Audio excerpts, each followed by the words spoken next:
Hey, hey, Wilfredo. Do we sound like robots? Can you hear us okay? We never know until we get into this thing whether it's going to do some kind of wonky sound effect. It's always a wait and see game, and we just Yeah. have to cross our fingers and hope. It's roll of the dice. Oh, I think that was my Hazel, do we sound okay or do we sound like robots again?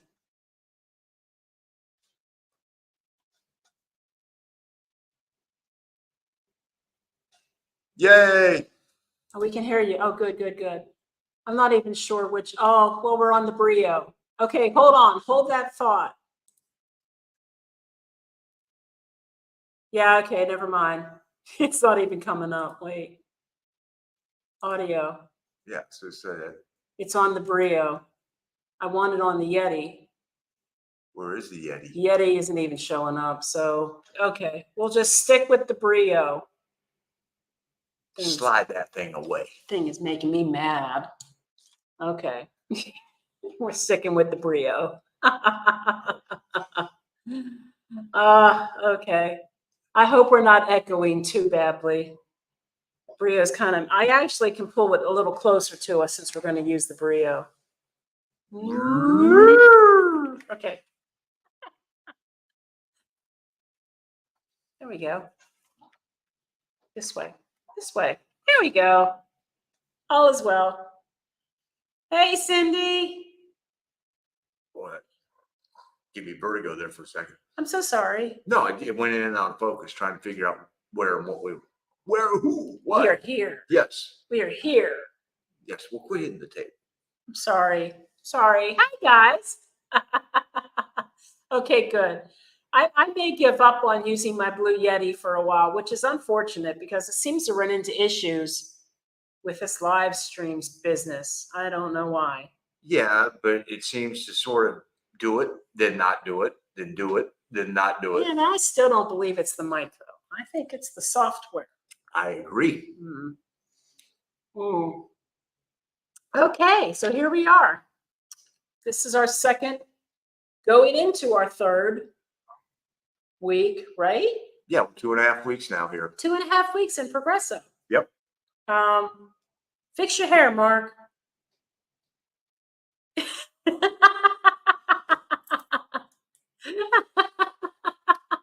Like my mom going, taking me in church. Oh gosh, you guys are funny. Let me see. Yeah, so this is our second week, and I think we're pretty settled in at this point. Oh God, yeah. Yeah, we're just looking for things to do now. I've been working really, really hard, getting all caught up on all of our videos, and I'm probably going to back off a little bit now and only do 1 or 2 a week so that we can get out and do things. Yeah, she's been slaving away at them hard. It's I been have like, been. okay. But we're caught up now. Yes. So and we are now dropping ones on Progreso in Progreso, and we've only been here 2.5 weeks. So why do I look like a clown? Goodness. So we did this past, not this week, but the week before. At the end of the week, we got our tip. We did. We now have 3 years worth of temporary residency and 3 years worth of tips. So it's like, all right. It is all done. That is all taken care of. Yes, this house is so spacious. If I were to guess, it probably was equivalent to property lines for 2 houses. And they made 1 large house. That's what my guess is, judging on the width. Yeah, judging on the width and what it is comparable to, if you go up on the balcony and look over, the other ones are approximately half the size width-wise of this property. Yeah. So, yeah, I think they took 2 and made it into 1. And another dead giveaway is a very smart move. They left both of the CFE meters. Oh, yeah, the So- 2 CFE So they meters have too. half of the Mhm. air conditioners are running on one and the other half are running on the other. And they just have 2 CFE accounts. That keeps it from going way high. So Oh, wait, I think the air conditioners are all running on one of them and I thought everything they- else is running on the other one. whatever, they've got it all pretty well It's split in up. half. It Yeah. helps keep the CFE from going up. And it's a Canadian couple that own this house and they're Mhm. snowbirds, Mm-hmm. as a lot of people are that come down here in the winter. And yeah. Yeah, we So haven't quite seen the influx yet. I Mhm. imagine in a couple of weeks we will. The tip part was very interesting. I got to sit with one of our subscribers' spouse while Gina, because Tracy. they had it in Gina's name. So Gina and David, and then another person, they sort of put it all together, and all 3 of them went out to the pier and literally drove halfway down the pier. Yep. And it's a 4-mile long pier to get to the iguana that was out there. And we had no problems. Tracy and David, Yeah, well, they couldn't quite get their tip done because they couldn't find the paperwork at the Aduana's office. So they had to come back this week and do it again. yeah. Now, Wilfredo, one thing I got to tell you, I think of all the houses we have been in, this is the most complete and most comfortable of all the houses we've been in. That's true. It's not, and it doesn't have a lot of the Mexican charm type style things that I really appreciate about an authentic Mexican type home. Mhm. It's been very what I don't want to say westernized. That's not the word I'm looking for. Modernized. It's modernized, Mhm. but it is the most comfortable. The furniture is the most comfortable. We've got all the amenities in the Yeah. kitchen. We have the oven. We have, I mean, it's so as far as and there's space in there. I mean, Yeah. we've been in places that have had ovens and everything else. San Luis Potosí comes to mind, but it was suck it in when you want to get past anybody in the kitchen because It's true. it was tight. So It is. as far as space and conveniences, if 2 things were just a little bit better, it would be perfect. And that's a little bit more reliable and faster Wi-Fi and more predictable hot water situation. Yeah, we'll talk about that in just a second. I wanted to answer. No, I'm not working at the moment. My last day of my contract was the end of September. So I had literally have had a full month off. It has been glorious. And it actually allowed me to get caught up with about 4 to 5 weeks worth of video content.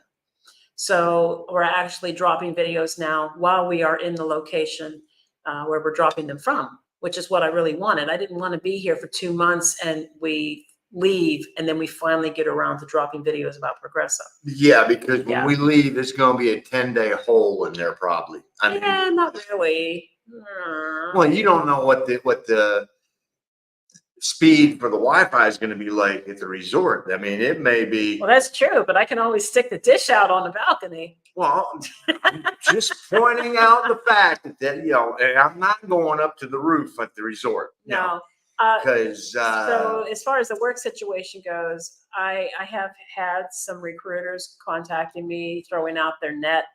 Typically, it seems that it's around this time of the year where contracts start to fire up. And I expect that I will probably be working again by December. But I don't mind not working for a couple of months. I saved up enough money that we could get by for 6 months before we have to panic. So we're good. yeah, and the other part is she hasn't really taken a month off. Well, I mean, she has been busting it on all the videos. I really have. mean, I have been. I sit down and I start in the morning and I will run sometimes till 2 or 3 o'clock in the morning, 4 or 5 a.m. one night. Yeah. Yeah, just working on videos. And that's not a complaint. I enjoy doing it. But because the internet is so slow here, I have to make sure that we have at least a full 24 hours for a video upload to happen, for a full video. for a full length video. Yeah. I want a 24-hour buffer because the internet speeds are unpredictable and sometimes it takes hours to upload a Well, 20-minute video. and the other part of that is Oh. we don't know when the electricity is going to go out. Well, that's another thing. I'm hoping that this is now passed, and this was just our sheer luck. But we've been here 2 weeks, and you could count in that 2 weeks at least 2 days a week.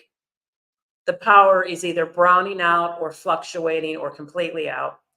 And just over the last week, it was out For 12 hours. It was out for a long time. Yeah, 12 hours. I and mean, then we're it now. came back on and it was on for a few hours and then it was out again. The problem with that is look, when I'm working on videos, I don't have to have the internet to work on them. But the laptop is only going to last about 2 hours max without power. And then I'm dead in the water. So Yeah, I mean, it's. So we'll see if that continues. That's kind of detrimental to the work. If okay, so I'm going to say this: the power was not out behind us. It wasn't out on the street left or right of us. But it was across the street. Just on this street, on this block, on this street. So Well, both sides of the street. And then one day you were in an OXXO. Yeah, and then we were coming back from the Malecon and we needed a loaf of bread, so we stopped. I was like, I'm gonna go walk in the OXXO and grab us a loaf of bread, and no lights, no nothing. They're writing down every UPC number and looking it on the thing, going, oh, that's 47 pesos. Well, here you go. Here's 47 pesos. Yeah. So yeah. That's one of those things where is that how it is here? Because of where it is, that electricity is a problem. It's funny that I remember way at the beginning when we started this channel that we did this video talking about, oh, here's things, essential gadgets that you need when you're traveling. And I remember getting comments back then and people kind of being a little smarmy saying things like, maybe you guys should live in Mexico before you bring these things up. Like you don't know what you're talking about. You know what? Every item we listed on there has come up, every one of them. So yeah, we do know what we're talking about. And just because the electricity is not a problem in one part of Mexico does not mean it is a consistent problem in another part of Mexico, as is the humidity, as is things like the CO2 detector. It all varies. It just depends on where you are. So Mark vanished. Where did Mark go? Oh gosh. Happy you're getting some time off. Yes, me too. Thank you. I'm very excited. I needed a break, but I have been working hard. I guess I'm a workaholic. I don't know. And yes, Wilfredo, we have Starlink, but the problem with Starlink is the upload speed. As long as you have a really clear sky, no obstructions at all, the download speeds for Starlink, we can get anywhere between like 100 and 150 megs per second. And that's good. That's good enough to stream stuff. But the problem is the upload speed. So when I want to send a video to YouTube, my upload speeds on Starlink can be anywhere between 1.5 and 4 or 5. That's slow. I mean, that's slow, and that's just the way it is. So Starlink's really great for downloading, not that great for uploading. And the internet here at the house is even worse. Oh yeah. It's only got 5 megs down and not even a full meg going up. So it's kind of like when we were in Zakia, similar situation. It's feeding gallons through a very small funnel. Yep. Hey, Suzanne. Thank you. Hola, Suzanne. Thanks for joining us tonight. Yay. How was Dia de los Muertos Progreso? Man, like non-existent. Like, honestly, there wasn't hardly any decorations anywhere. I saw no altars anywhere. I did not get a chance to go to their cemetery. Maybe there would have been something there in the cemetery. But yeah, there was not a lot going on. And we went through the central area. It's not like there were any decorations or anything. No, there's no ofrendas set up. I mean, there was like nothing. My best guess is they are so close to Merida, and Merida does a huge, huge celebration that lasts like a week long or so. So maybe they don't feel the need to do anything big here because people just go there. I don't know. Kind of strange, but This town really seems to sort of run on cruise ship and tourism. I mean, it's just that's what it sort of looks like. So there is a 100% happiness. When isn't the house, internet, electricity, or no churros? you know, It happens. You just adjust, move along. Like I can't get liquid coffee creamer in this town. I can't. ah, Oh wait, we no, got it at the Soriana, didn't we? mhm. But the choices were Hazelnut or hazelnut. hazelnut or hazelnut. Well, Like, yeah, you were saying you couldn't get you okay, couldn't get a variety. all right. So they didn't even have plain. No, they No. had hazelnut or hazelnut. We were lucky we had it because over at the Super Key, all I could get was a powder creamer, Mhm. and that's okay. I could do Now we coffee. haven't tried the Bodega Walmart place that's across the street in the Soriana. What's it called? Abarita, I don't know. something like that. I don't know. He says Walmart owns it. They, they do. Okay. We driven by the distribution center in Merida, and it's got that symbol on the sign along with the Walmart. So He's like, could I use hazelnut? There you go. I'll use hazelnut too. But I was hoping that they would have, I don't know, maybe a cinnamon or a vanilla or an Irish cream or just plain, just, well, they did have some other things that we were like, ooh, ooh, ooh. So I yeah, mean, yeah. between the Superarchi and so far the Soriana, we really haven't missed for a whole lot. No, I was on a mission for honey though.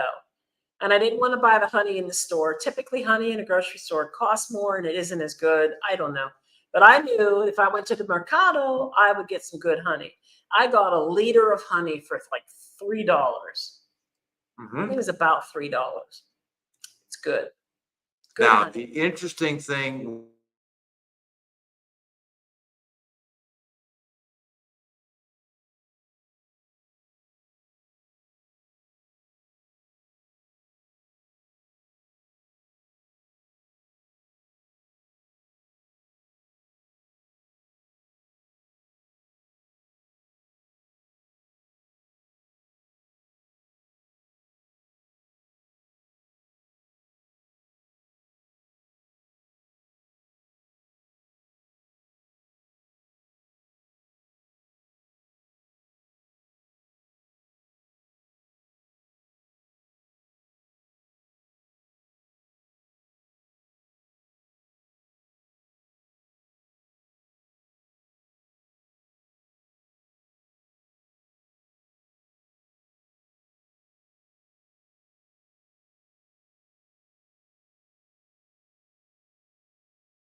Here we go. I think we're good. I think we're good. Think so, right? So like somebody said the right thing. It was the thing that John said. Yeah, I don't know. What the hell? And these weird things. Can you hear us okay with the mic again?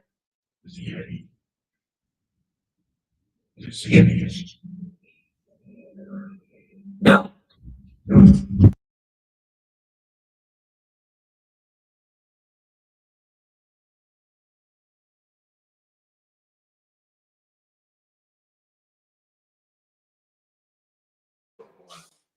All right, I think we're back on regular again. This is ridiculous.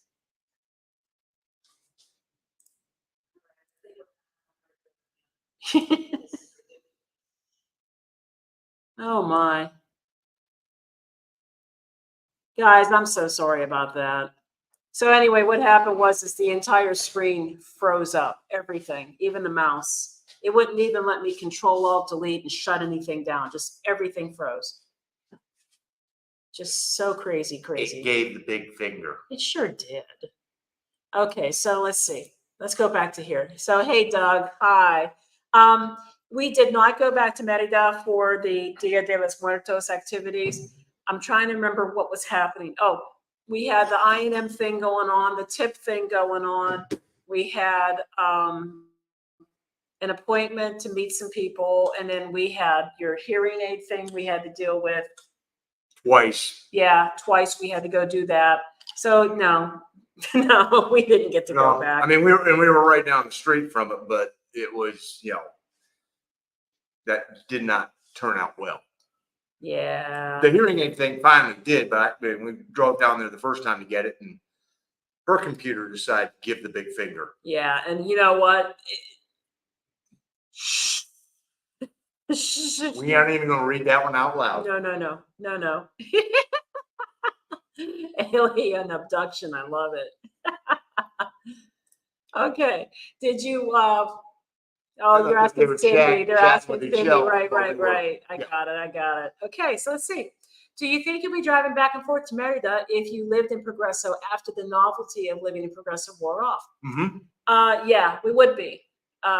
There's too many conveniences in Merida that we really appreciate. For instance, there's a Costco, Mm-hmm. and there are shopping malls and larger movie theaters, and I like to go to the movies. And literally, that is all right there, straight down the road. I mean, you get on 261, you go down and you stay on that road, and you come to first the Harbor Light Mall, then you go down a little bit, then you got Galleria de Merida, and then you got the Costco, all right there, and it's maybe 20, 25 minutes down the road. So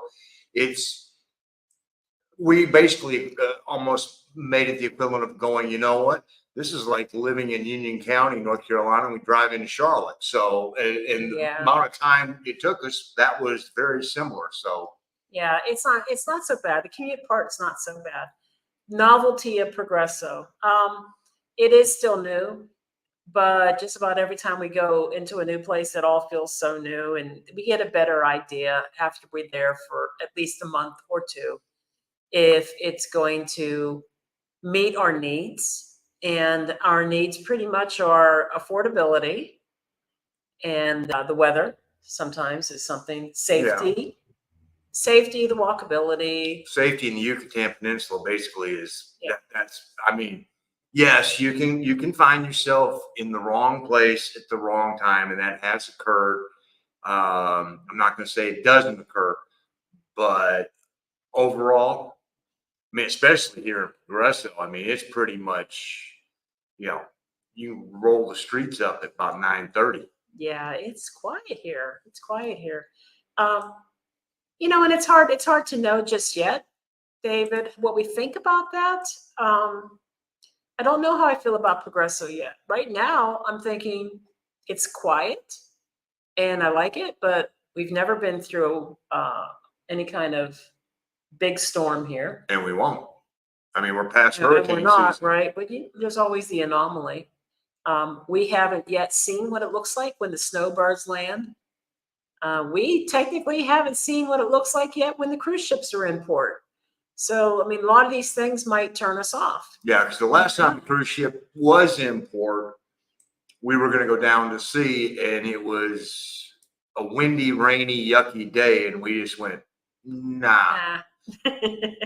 And I think on November 16th, Yes, the 16th, there'll be two cruise ships. cruise ships in with over 7,000, almost 8,000 passengers on it. So Yeah, it's going to be really interesting to see what that looks like. Hey, Wilfredo, you know what? You're right. This Valladolid was one of those ones where all they had to do to make it a really comfortable stay was just a few things: more comfortable furniture, Mhm. uh, Hot water would have been nice, and some storage, just some storage somewhere. a little bit of update to the kitchen. Just a little bit, but it was fine. I mean, like, yeah, we were on a camper stove, Yeah, but it was the bare minimum to get by. But again, I don't think that they ever intended for that to be a long-term No. rental. That was more of a few nights or maybe a week, and you're visiting the area type thing. And when you can walk across the street, the restaurant Zaki, or right down the road to the Pollo Row, you're going, oh, okay. But you're right, and I really like that house. Honestly, the aesthetic of it in general, I liked it a lot. I liked the tile work and the colors. I liked the backyard. I thought it was really, really, really cute for a one-bedroom home. It was just those. It was good for a month. Yeah, there was no toilet seat on one of the toilets. I mean, and it was so overpriced for what it was. Yeah. So yeah, you're right. And let's see, we got here SLP with the teeny tiny kitchen. Yes, that. Oh, And see, and that's another one. That was a really, really small living space. The living room was small. You had two small bedrooms, two very tiny bathrooms, and a tiny, tiny kitchen, and a fantastic patio roof. That was a saving grace. Yeah. Was the rooftop. But if, let's say, you were a single person, that's a fantastic apartment for one. I mean, it really is. Yeah. But for somebody in their 60s carrying a Garifon up Lord, and down. no. Yeah, four flights of stairs. No. Let's see. So SLP had the churros. That's, yeah. I thought the boys were going to cry when I told them I was leaving. We actually have discussed this, and to date, those have been the best churros. Oh, by far. Yeah, so far they were real light and fluffy. And they weren't sitting on the side waiting. I mean, they pulled them out of the oil, and they were hot. And Hola, Alfredo, what's up? ¿Qué tal, man? Oh, let's see. Oh, Lord. Stupid adult responsibility. Can't wait to go back to being retired and irresponsible. Oh, I wish I knew what that was like. Yeah. Hola, Miguel. So in La Paz, in a small pueblo, CFE water and internet is not reliable. No, it's not. Generator, cistern, Starlink is a must. Storms and snowbirds can't be fixed. Can't do anything about those two. You're right. And I just thought it was really funny. I remember that. And I think that we may revisit that video that we did about the gadgets that are essential for travel. And we may revisit that because we got roasted by a couple people about how we had no idea what we're talking about. And yet we've been in Mexico for almost a year now, guys. Can you believe that? Almost a year. Yeah. And humidity has an effect on his hearing aids. Oh, yeah. The electricity is browning out and blacking out. We've got surge protectors all around the property here because the owners don't want their microwave and their refrigerator to fry up. And I don't have any. I should probably have some. So I just have little power strips with a mini protector. But, there's a lot of things that it just depends on where you are, where you may or may not need certain items. Let's see. I don't think Mark's feeling too good. Hey, Mark and Paulette. Hot water, isn't Mark always a little bit of hot water? He's in hot water right now. Um, yeah, the hot water, the non-existent water, hot water in Valladolid was hard. That was hard. That was 1 month of no hot showers, and I would wait until near the end of the day so that I could use whatever water was naturally heated in the Tinaco all day long, just so I could get a good shower. In this house, we're still trying to figure it out. It's got one of those on-demand little gas water heaters that as soon as the water starts to flow, it fires it up and you have hot water. In Zakia, that thing worked like a champ. In this place, now they told me, let the water run. It takes a while for it to reach the shower. But there have been times where we let it run and run and run, and it doesn't get hot. There's no rhyme or reason to it. This morning, about 7:30, I ran it for 20 minutes and there was no hot water. I gave up, came downstairs, had breakfast, went back up at 10 a.m., turned it on and had hot water in 5 minutes. I don't know. I don't know.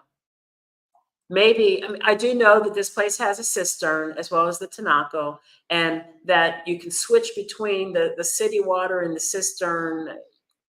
Maybe during a certain hour of the day, the city turns the water off. That's not unheard of, where they may turn the water off at certain times of the day. Maybe that's why it's not getting hot water. Maybe it's not pulling that water. I don't know. We haven't figured it out. But we've never gotten it at the kitchen sink. We've got tepid, but we've never gotten hot water. I don't know. I mean, it's just weird. Yep. It works and then sometimes it doesn't. Uh-oh. I'm not getting anything. Getting anything what? Uh-oh. Suzanne, what's going on? What are you not getting? I do not know. I do not know either. Yeah, that's a good idea. Refresh the page for Suzanne. Did somebody say that already? Yeah, right down there. Oh, okay. Good. So best churros I've had is at La Romantica in Puerto Vallarta. They're the skinny, crunchy ones. They've got an amazing churro sundae. The skinny, crunchy one. That's a sundae. See, I just like the churro. He just likes the churro, and he likes them when they're hollow, so they can do relleno. Anyway, because he likes zarzamora inside. Yeah. Hey, Papa. Hey, Papa. Thanks for joining tonight. You missed all the drama. I hope the drama's gone now. If the owners are Canadians, hot water may have a different definition. That is right. That is right. And it may be freezing. Just like that pool is freezing. I don't know what it is. That pool is cold, man. It's cold. You know, I used to always wonder when we come down here and go to resorts, I'm going, the pool's not deep. It's getting all this sunshine and it never got hot. And the only one that we have had that has gotten hot was the biggest pool, or excuse me, that did get hot was the biggest pool in Veracruz. But that one got sunshine all day from the moment it crested until just maybe an hour before sunset. So it cooked out there all day. I know. The others had a little bit of a shade and they've all stayed fairly cool. Churros and Nutella for the win. Yes. Zarzamora. Zarzamora is good though. Is there a thermostat or timer on it, or maybe an issue where the flame blows out after a short time frame until reignition? You know, I'm not really sure. Those are good questions. Yep. The box is actually right outside of our bedroom up on the patio and it's locked. We have a key. Do we have a key to the box? Yeah. I don't know. We could look at it. But like, again, it's one of those ones that does the on demand, and I'm not really sure how those work.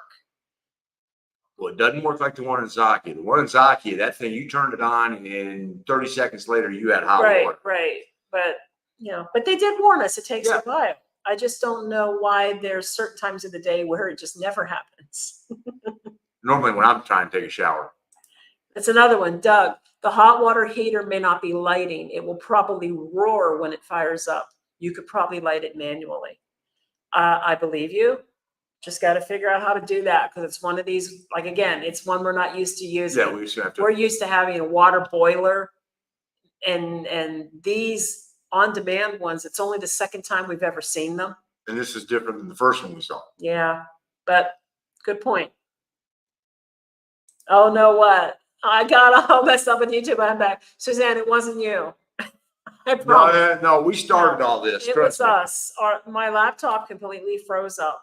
And it basically was like, yeah, I don't care who you and are. the weird thing is if I were to leave StreamYard, it would shut down the stream and it would be over. And yet I was able to come back and jump right back on as if I never left. That's weird. It's weird. Buggy. Yep.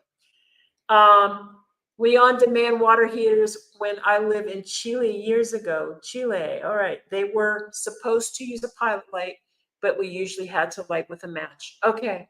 We'll check it out. That's something we'll look at because it is very random and it doesn't make sense. Like the first week we were here, he tried 0 for 3 showers. I had no problem every time I got on. So the only hot shower he ever got was one he jumped in right after I got out.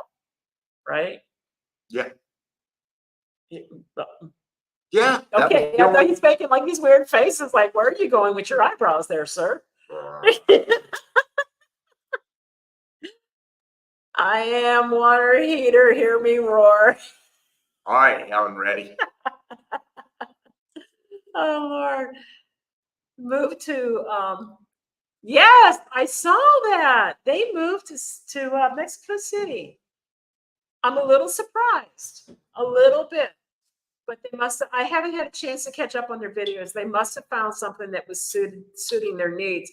When they lived in Querétaro, they didn't want to stay in Centro because they didn't feel it was a good environment to, for Louis, as far as a baby and having play space and things like that, which is why they moved out to Zakia. And they had a yard and things like that. So it was also more conducive for the dogs. And the dogs, right. So all of it, they liked that green space and that more suburban feel. So I was a little surprised that they chose Mexico City. I'll need to catch up with their videos and see why they chose Mexico City. I haven't had a chance to yet. I'm so behind on everybody's videos. Then I was kicked out and had to put in my password. What? Okay. That's just weirdness. That's weirdness. Are you ready for the battle of the almost extinct mammals of the NFL? I was almost going to wear a Panthers jersey tonight, but somehow at 1-6 or 1-7, whatever the hell we are, I started to reach and went, no. I'm going to get a drink. I'll be right back. No, you here. No. Here. I will get a drink. I'll be right back. You want to? No. Oh. Okay, I'll have one of those. Like I never think ahead. But yeah, so I'm ready to see how that turns out mañana. Even though no matter what happens, the Bears are in the better shape because that's right, they get our draft pick. So, and looking at it right now, I'm sort of sitting here going, maybe we should have taken CJ Stroud because he's looking pretty strong. But I was going to get an iced tea, but since he got me a Strongbow, I will take it. Okay, so the reason I was getting up is because I recently bought some of these. Okay, I bought some of these, and I see the word marzipan, and I'm like, oh, I've had marzipan, whatever. But what I had was the kind you buy at the Italian food market that is like a paste, basically made of almonds, not these little cake things that are made out of peanuts. Now, somebody tell me what you do with these, please, because I know it's a candy and I tried to eat it and it made me ill. I like peanuts. These are so sickly sweet. I couldn't even eat more than half of one. They're so sweet. I mean, otherwise they're fine, but they're real crumbly. They're not pasty. They're not like what I'm used to. And I don't. I mean, I've seen this flavor in the OXO for the cappuccino, for example. I mean, can I put this in my cup of coffee? Is that something I can do with these? What do you do with these? That'd have to be one hell of a big cup of coffee for something that size. Why? Well, wouldn't it be too sweet? You seen my coffee cup? Well, My coffee cup is a 4-cup coffee cup. I'm just not I'm talking about anybody out there goes, oh, let me drop one of these in a cup of coffee. They have a normal cup of coffee. That's going to be like sickly sweet. Okay, so while I'm waiting for the answers to roll in on that, so they did a video with 9 Reynolds and they chose Colonia Napoles. Okay, I'm gonna check it out. Let's see. Aren't you sad you're missing the debate tonight? I say facetiously. What debate? What debate? Yeah. Oh, that debate. Okay. They moved because they wanted more to do. The apartment is nice. Oh, cool. So I'm gonna check it out. I'm gonna check it out. Okay. Mazapan. Tell me more. Tell me more. Jordan would eat them out of the package. I got one and tried it and didn't like it. Okay, so I agree. I've seen them everywhere. It's a candy. And yes, that's like the first thing you can do is eat them right out of the package. And again, like you, Cindy, I tried it. It was so sweet. And see Alfredo saying you just eat it. Yeah, you just eat them. Some people like sugar babies, and that was nothing more than pure sugar. No, I get it, but oh my God. I mean, I actually started to feel ill.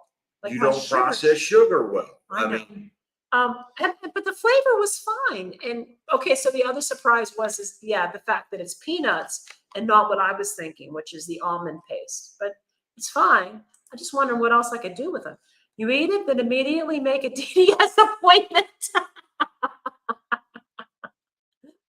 Oh, our son bought some of those when we were in Mexico a few months ago. We also didn't get the appeal. They also fell apart when we tried to eat them. Yes, they do. I think that they are nothing more, absolutely nothing more than ground up peanut butter and powdered sugar. And powdered sugar, which again, it's like I was today years old. I didn't realize powdered sugar is sugar with cornstarch. So you're literally talking about sugar, cornstarch, and peanuts. That's all it is. And I don't think it tastes bad. I was just a little shocked. So why I'm bringing this up is I kind of had some fun and bought a bunch of Mexican candy and did a little tasting video. Mark was not a part of it because Mark doesn't eat candy. So I did a little Mexican candy video. Well, that's not true. I'll eat Snickers.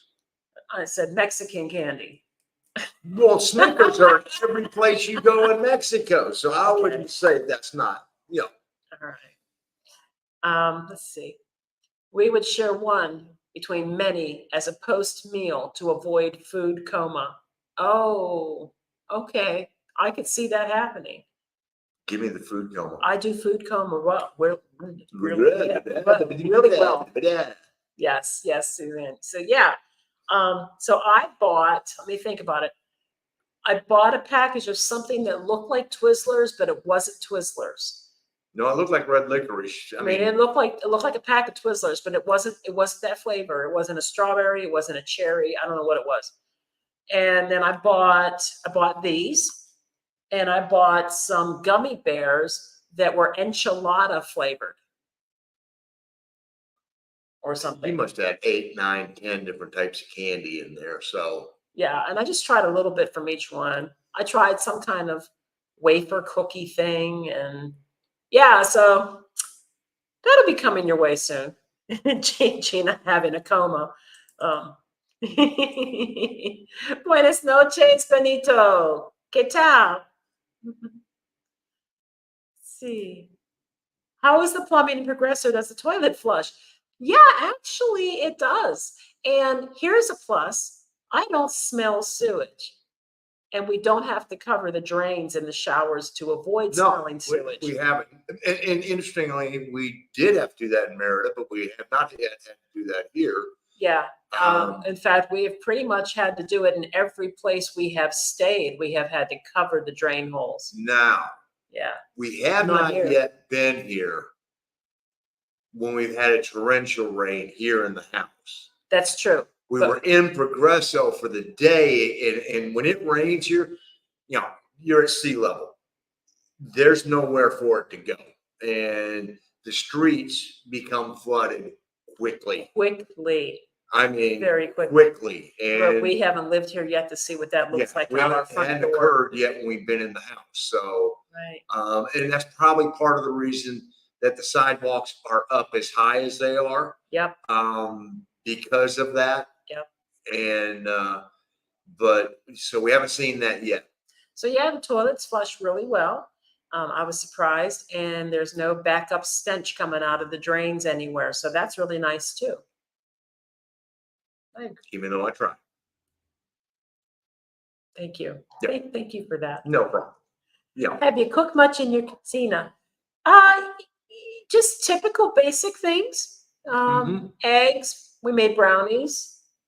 We got a couple items from Costco that we can throw into the oven really quickly, like lasagna and pizza. Teriyaki chicken and some pork roast, and I made a meatloaf, and we're doing a lot of things with the oven because it's been We haven't 4 had- months Yeah. since we had an oven, and it's sort of been like, oh, yes. I made English muffins again because I ran out. But that's about it. Nothing too big. We're really trying to get rid of everything because going to the resort for 10 days, it's not like we're going from one Airbnb to another Airbnb where put it in the cooler and then we can stick it in the fridge. We're only going to have a mini fridge, and I'm not filling it up with the stuff that's in this fridge. They fill it for us. So let's see. Okay. The red things that you bought, was it from a guy in a dark alley at midnight? there are no guys in dark alleys at midnight here. They all go to bed. Yeah. It was my cartel friend. Even the karaoke singers on the Malachi at 10 o'clock. Bye. Well, honestly, the Malecon is about ready to shut the lights off at about 10 o'clock at night. There's not a lot going on. There is one thing that I do find a little troublesome. It's not just here, but it's very much here. Like, we went out to eat at a nice restaurant, and when I say nice, it was almost an $80 meal. Okay, so that's nice. And the music, we went to that one. Well, we almost went to another, and I was like, no, I don't want to eat at this place. This music is way too loud. Well, And it ended up, and it was EDM, and it ended up not even being the restaurant he was looking for anyway. So that was a saving good thing. grace. Yeah. So we get to the one he's looking for, and the music was nice. It wasn't really loud. Very Contemporary, little bit of Caribbean takes on songs. Yeah. with a little calypso, and yes, it was I mean, Caribbean covers of popular songs. it was a very interesting version of "I Just Want to Stop" by Gino Vanelli. I mean, it was So we're eating. Now, I like it when we can eat and talk. I don't want to yell at the person at the table because the music's so loud. And this is good. And then all of a sudden, some dude sets up this like DJ booth literally on the Malecon with his speakers pointing straight at the restaurants. And he's doing the DJ thing where you play like 2 lines from a song and then you switch it over to another song and you do it over and over. I'm trying to. We need to put something under here. Anyway, I made me lose my train of thought now. So this DJ just starts blasting this music, and it's playing over. It's so loud. It's playing over top of the restaurant's music. I don't get that. That bothers me some. And I'm like, and nobody's standing around this guy going, yeah, man, I like that song, play it again. Or all by himself. He's all by himself, just jamming his music, and he's playing it toward the restaurants. I'm like, why are you doing this? I don't know. At least our meal was almost over. I was happy to move on down the Malecone and get away from it. So, right? Yeah. Well. Hey guys. So, how far from the water are you? Oh, guys, we are about a block and a half from the sand, and approximately 2 blocks from the end of the Malecone. And yeah, I mean, we're real close. We're not really beachy people, so we don't really go to the beach all the time, which was really easy for us to say we're not getting a beachfront property because it would have been a waste of money for us. Yeah. You know, but yeah, we're close. I mean, we can go upstairs, take a look out the window, and we can see the Gulf. I mean, it's not a problem. But we're close enough to the Malecone. I mean, literally, we're there in 10 minutes, and then it's a hike from one end all the way down to the pier, which is at the other end of the Malecone. But it's good exercise, and depending upon when you do it, there's times you get about halfway and go, no, it's too hot. It's too hot. Yeah. Well, and with the people along the Malecone who are trying to pull in customers to the restaurants or sell items, they don't know that you're living here. They just think that you're another tourist and somebody they can come out to, looking for a table to eat. But I will say this. Yes, they approach everybody, but when it is slow, they also take the time to have conversations. And it's not a conversation of, let me sell you something. I mean, it's hey, where are you from? How are you liking this? And then when you're about to go, if you need something, come back and see me. My name is Daniel, Juan, Jose. I mean, that's, but they have all been extremely nice, and it's a lot different than La Quinta in PDC. Oh yeah. I mean, that's where people walk up to you and they say it's non-confrontational. That's probably the best way to describe it. I call it's non-bullshit. Well, like when you're in Playa del Carmen, they will walk up to you and say, hey, remember me? I served you last night. No, you didn't.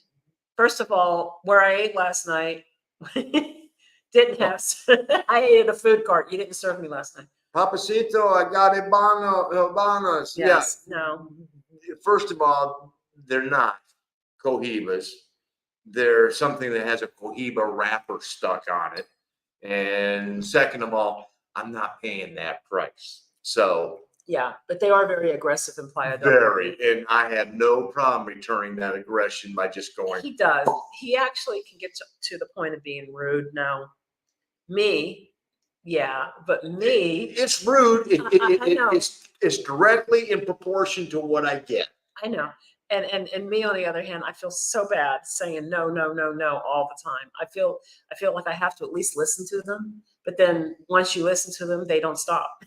And they ain't speaking the truth anyway on that. So it's like, it's not that bad here, though. No, it's not. Nowhere near that. Let's see. Did I try the hot pepper tamarindo candy? And there's hot pepper coated strawberry candy. Well, I try hot pepper coated anything I can get. Usually it ends up being mango, and I like that. But what I have discovered is that it's really, really hard to find it where it is not excessively salty. Oh. And, I still have a bag. I've been working on this bag for 4 months now, and I can't finish it. I just take one little bit at a time because it's so salty. I started looking for the excessive sodium symbols on the outside of the bags, and if it displays one, I don't buy it.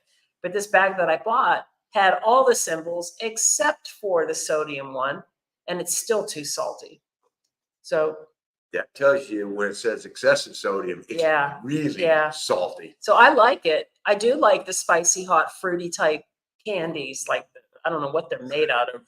Actual dehydrated fruit, possibly roll-up type fruit, but not the salt. And it's just really hard to find it where it's not overly salty. Yeah. Yeah. And I have issues too with retaining water and swollen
All right, I think we're back.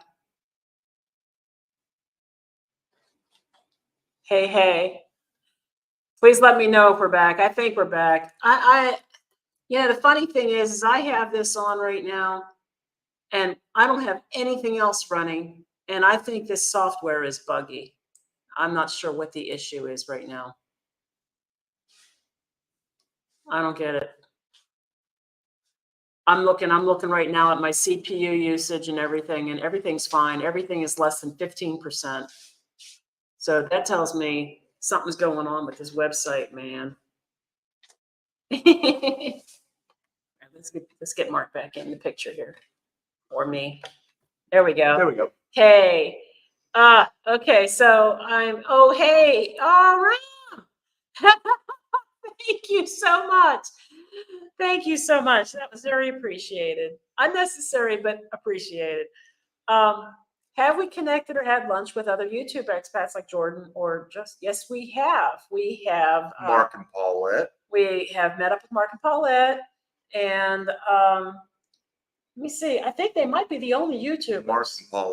Mark and Paulette. That was it as far as YouTubers go. I mean, we met up with a fairly high number of subscribers. I mean, that number continues to grow, and we have a blast every time we do it. And it has been a great experience every time. But yeah, the only ones we met that were YouTubers were Mark and Paulette. Yeah, that's true. Two travelers. Wait, what? What? Sir Dragon X. Oh, that's right, Ernie Baca. Well, how can we forget Ernie? Uh-huh. He was our shepherd, shepherding us into Mexico. Yeah, shepherd and angel. Yes. So let's see. Same as flashing the lights for last call. Guess what? It ain't gonna be last call, but that's Yeah. Let's see. What did I miss here? There's 80,000 something. Oh. Oh, there's a reference to 80,000 something. Oh gosh. Let's get back up here. I missed a whole bunch of stuff. Okay. Oh, yeah. Close enough for us. It's close enough for us. We're just not, I like to go into the water, but when I go into the water, I don't really go to swim. I actually go down and I look along the shoreline for shark teeth. I love to collect shark teeth. I have no idea if this is a good place to do that or not. We're not close enough for my mom. No. We are a block and a half too far away, but she likes to be beachfront. Oh yeah. Now, if I was staying on the beach to be at the beach, yeah. Well, I have no problem sitting out there on the deck and watching, and listening. No, but we're not hearing that ambiance and everything else. That's a good thing. We're not here to be on the beach. We're here to experience the town. And so, well, no, I understand that. Yeah. No, we're not in Topsail. No, we're walking around to places and walking to places to eat. And I want to take a walk and actually get down to the Mercado pretty soon here and just spend some time perusing. We found we got to get there early because we got there at 3:00 one afternoon and 70 or 80% of it was already closed. Oh, yeah. It was closed. Yeah, I think that is definitely one that you have to go before lunch. Oh, you're selling your vinyl. Oh my Lord. Oh, that breaks my heart. It breaks my heart. My heart is just, I'm dying inside right now. Yeah, but Sammy Sosa and Mark McGuire, those are ball cards. And so that's where the 80,000 came from. So Mark had an 80,000 baseball card collection. That's incredible. That's incredible, actually. 80,000? Dating back to the mid-50s. Wow. That I'd almost put in storage just to go, you know what? Hey, kids, I'm saving you some money. Let's see. You are back. All right, so I'm getting caught up now again. All right, so here we go. How can you tell if you have a label imposter and not a true cigar? I hear it happens a lot.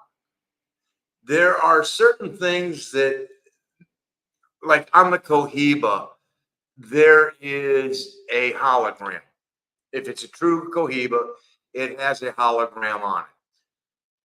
The hologram is just another reason for them to be able to charge you $30 a stick.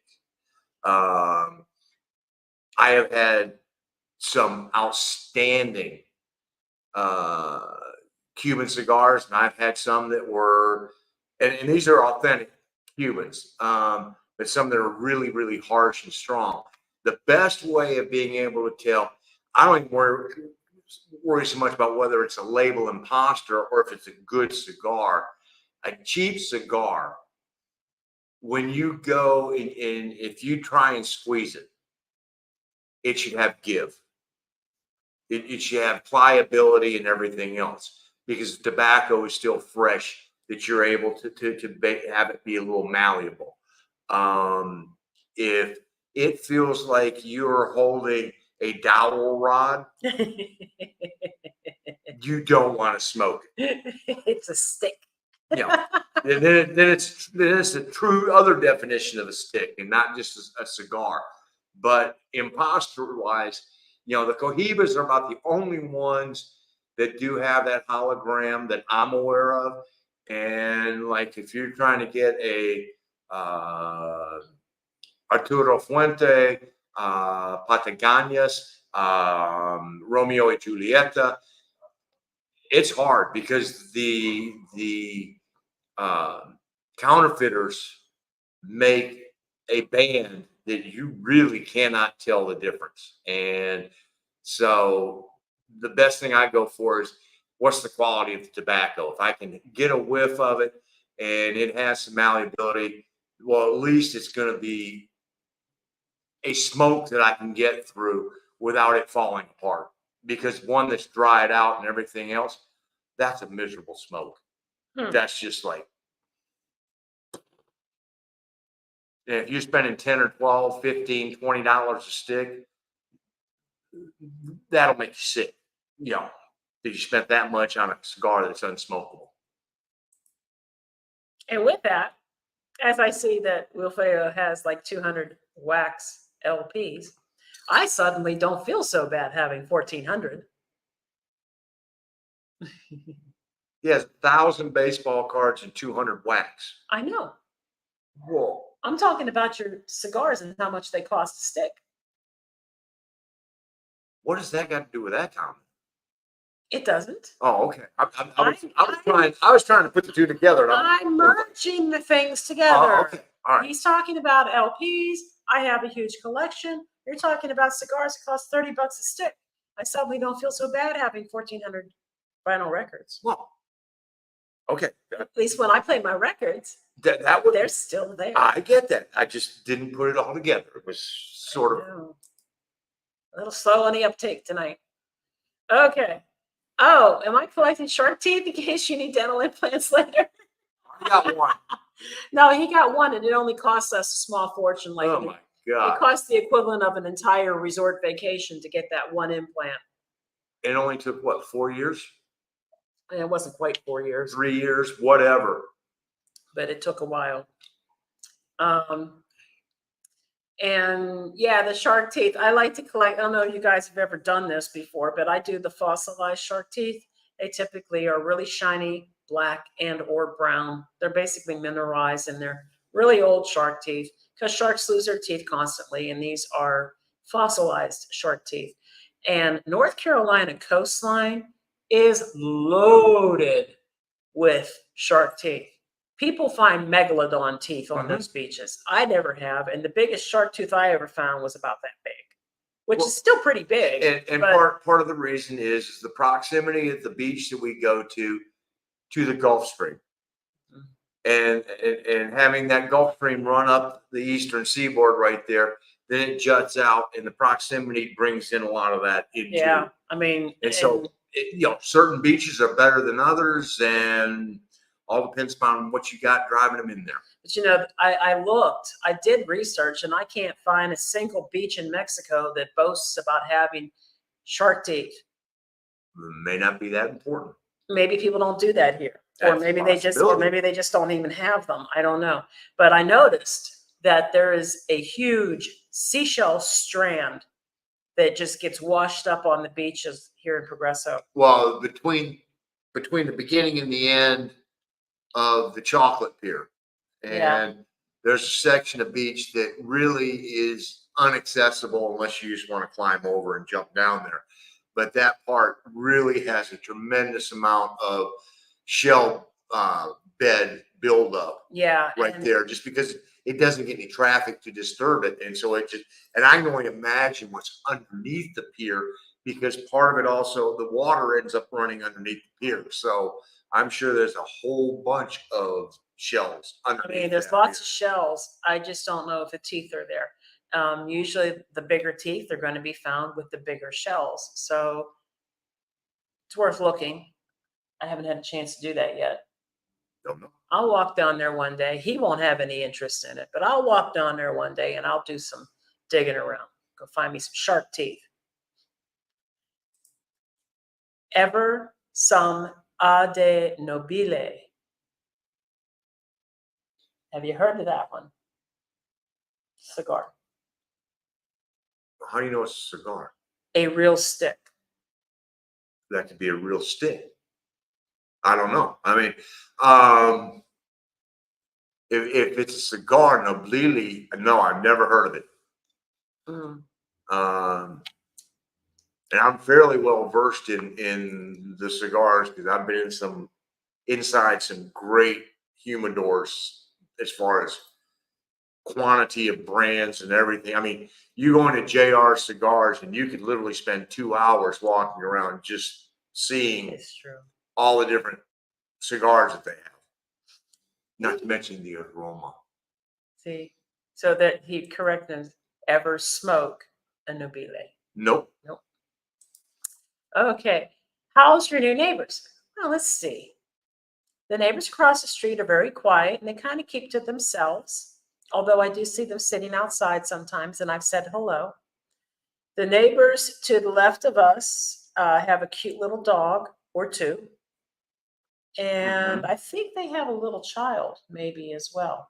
And then the one between them is empty, and then the one down past them is the one that's sort of the nightly gathering spot.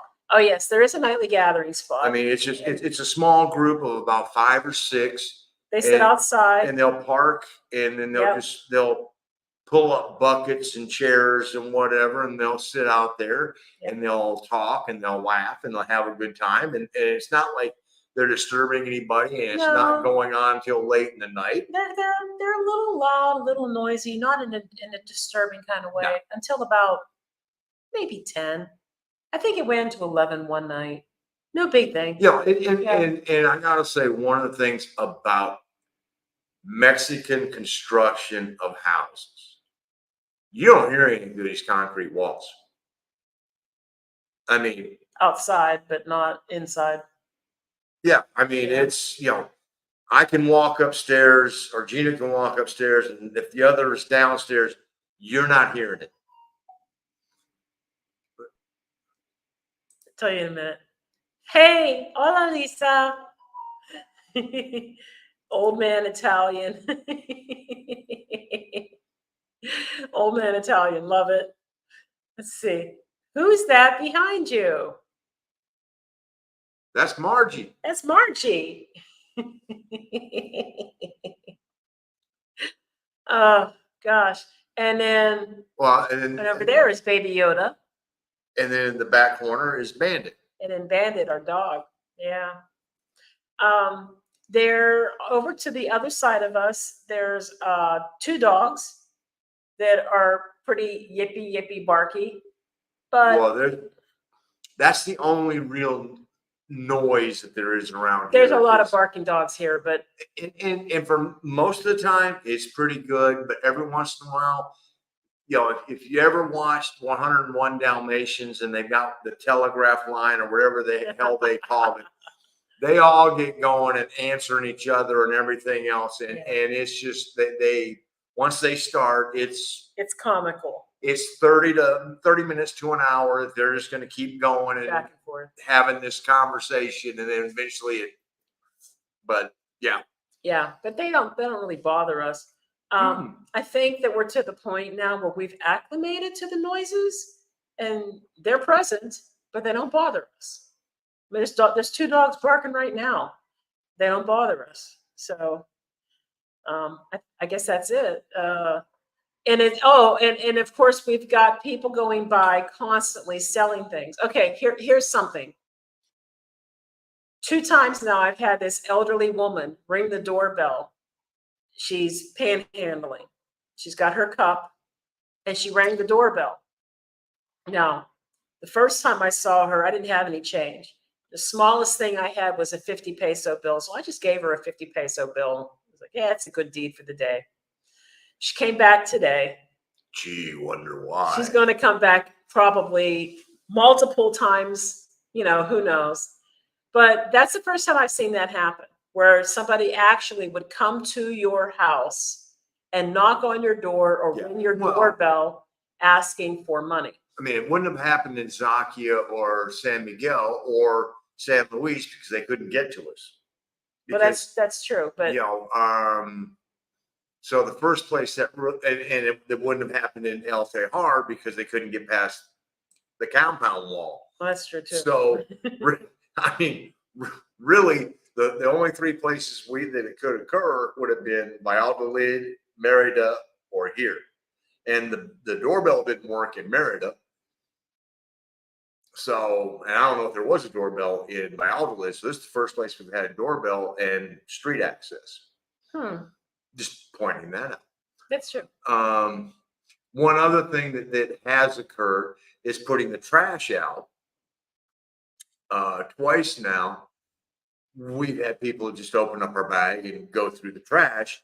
And I think that majority of the time they are looking for recyclables and things like that, which go ahead, keep talking. Is not really an issue, except when they did it on Monday, they left trash all over the street. So it was sort of a Oh, I'm going to have to log in. I'm not going to do that. Okay. Let's see. You have friends that go to Mexico for dental work. It seems to be good. Mm-hmm. I'm sure it is. And it's definitely a better price than US prices. It's just that he still needs additional implants. And it's not going to be something that we can really do until we settle down. Yep. Being someplace for 1 month to 3 months is not enough time at times for some of this work to be done. And I'm sure it could be in some instances, because I know people set it up and everything else. They come down, they get it done, and they get it done. They're not here for 3 months. Me personally, I'm the type that once I start with somebody, if I like them, I want to stay there. I don't want to keep, bouncing around. So that's sort of the mentality that I have. I'm getting logged into something because I see a question coming up that I would like to answer, but I can't really answer it off the top of my head. So I got to log in. I can't see it, so. I know. I'm getting there. Just give me a minute. Now, just a heads up for everybody. Our next live is actually our 1-year anniversary of being in Mexico. So, we sort of were looking at it going, wow, that sort of went by quick. And while it seems like it went by quick, it really is like, maybe the next 3 years are going to be even faster. Yeah, it does feel like that. I feel like the familiarity with what was the unknown is just going to make things just fly. I don't know. It's just weird that it's been a year already. It's kind of weird. Yeah. I think. And one of the things that we will be discussing is, at the end of, after 1 year now, that 1 year has passed, what we have learned, what we expected to be true in one way we were wrong on, or something that we got right and thought we had right, but it actually turned out to be even better. So I'm getting there. Okay, I have answers now. Okay, so the question was, what is the rarest LP that I have in my collection? And that's really hard for me to answer because I don't always look at rarity. I look at, am I going to play it? I'm not one of those audiophile type peoples that collect just to collect for the value of something. I collect it because I want to play it. I want to listen to it. And it wouldn't matter to me if I bought it at a Goodwill store, if I bought it on eBay, or if I went and bought it during record store day because it's something unique and I want it really bad. So I logged into my Discogs account really quick and decided I'll look up the most expensive valued records that I have. And oftentimes these records tend to be records that I bought from a record club and they were of limited edition run and their values increased over time. So the most expensive records I have, and I'm honestly not a fan, I got them because that's what the record of the month was. There's a record by Future and there's a record by Young Thug, both of which I tried to sell before we left United States. And both of those records are valued at $400 each. Now, one that I do like that's it's valued at around $340 is Antonio Carlos Jobim. I'm going to say this right. Is it Jobim or Jobim? And it's an older record. Kind of reminds me of a Mad Men vibe. I like it a lot. I also have a $250 value jazz dispensary album that I like a lot that I got during record store day. And it's those very records being limited that made them valuable. I also have a Quadrophenia, an original pressing. Crossroads. And well, Crossroads is yours. Well, okay, which mine is yours? Oh, yeah, well, mine. Crossroads is his. Eric Clapton Crossroads. It's not in the best shape, however. He beat the hell out of his records. So I also played it a lot. He played it a lot. So, but because it's beat up, it's not valued as much. I have a director's cut Quadrophenia. Oh, the Centennial Collection of Robert Johnson. That's a $250 collection. So, oh wow, I didn't know this. Okay, the Foo Fighters did a Bee Gees album for Record Store Day one year, and they called it the DG for David Grohl. That one's actually valued right now at over $200.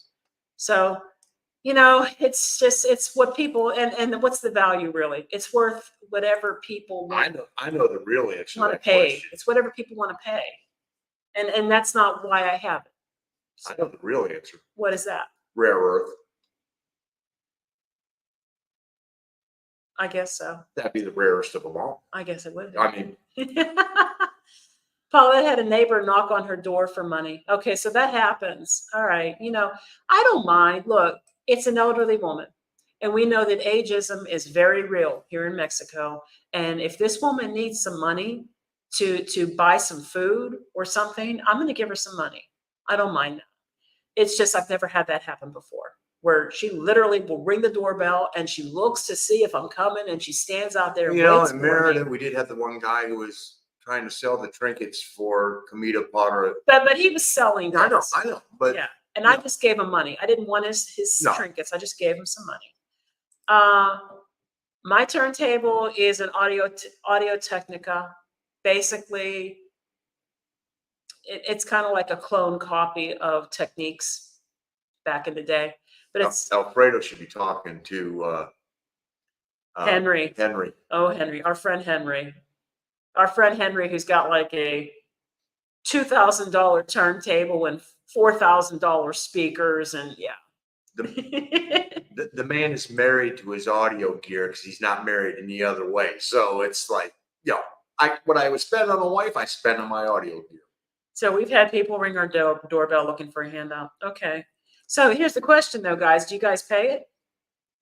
Do you give them something? What if you don't have any change and you don't have any small bills? What do you do? What do you do? Do you just, I don't know. because I don't have any more small bills.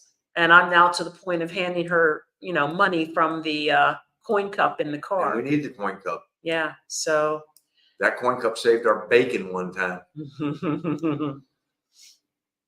let's see. Yes, our first anniversary. We're going to do something special. We just don't know what yet. We don't know what yet. And you're coming up on 4 years. Your That's 4 right. years and our 1 are about the same time. But wait. You're coming up on your 4 years, but you both just got your permanent, right? Like Paulette just got her permanent. So Well, yeah, 'cause they do it in advance. I mean, that's true. same way we did our renewal in October for next month or Okay. this month now. Mark is a vinyl abuser. Yeah, damn Skippy. If I like it, I play it. I mean, I play it too. And here's the difference. I was playing it on crack equipment. I mean, when your needle's heavy and it's gouging out your records, and yeah. I mean, In the meantime, I've got my stylus in my arm. Everything's been calibrated. I've used a little weight things. I've balanced them.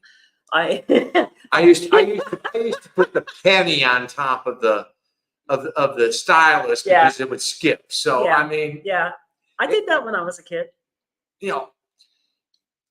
What do you do? It's in your 20s and you're going, all right, I like this album. I'm having about my 8th beer and turn it up. Oh shit, no, I don't want to skip. Put something on top of it, let it play. And then of course I'm also, I wipe everything down before I lay the stylus down. And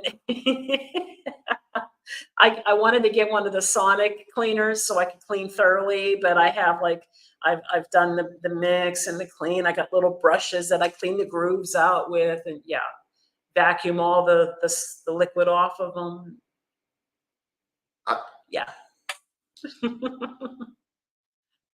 Oh, have you thought of buying a small stereo system to travel with? No. There's no room. The closest thing we have to that is my little speaker. Yeah. I mean, I've got no, we have the Bose. I got a Bose and a Spotify account for the moment. And I've got a small speaker that I bought when we got to El Tejar. I spent $30 on it. Yeah. Because I needed something to be able to listen out by the pool. And I didn't want to take the Bose out there for 2 reasons. Number one, she was using it. And number two, if it got wet, I didn't want to have to hear that you ruined the Bose. If it was a $30 speaker, okay, throw it in the trash. We'll pick up another one. And so I got a small little speaker, and now it's plugged into my computer, and life is good. If it craps on us, we've got 6 months use out of it. So the stereo systems are in storage with the records. And that doesn't include the stereo system that has your name on it. I know his mother is giving me a really nice stereo system when she passes away. Apparently my name is on the back of it. Well, everybody's name is on something. Yeah.